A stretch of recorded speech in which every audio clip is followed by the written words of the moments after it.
Hey guys, welcome back to TechMan. Today, let me show you how to stop YouTube TV asking who's watching.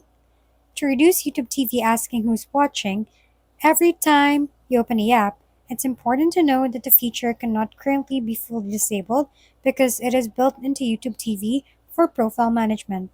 Personalized recommendations, DVR libraries, watch history, and household streaming controls. However, you can reduce how often the prompt appears by simplifying how profiles are used on the account.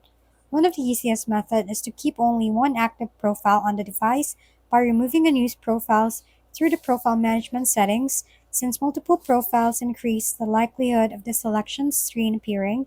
Another helpful option is to avoid signing out of the app and simply leave the account logged in, because repeatedly logging in or switching accounts can trigger the prompt more often. On TVs and streaming devices, you can also try reopening the app from the background instead of fully closing it each time, which may preserve the less active profile section. Overall, while there is no official setting to completely turn off the who's watching screen, limiting profile switching and keeping the app continuously sign in can make the experience feel much less frequent and more seamless.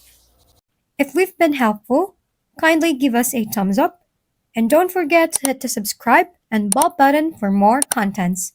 For any questions and suggestions, comment down below.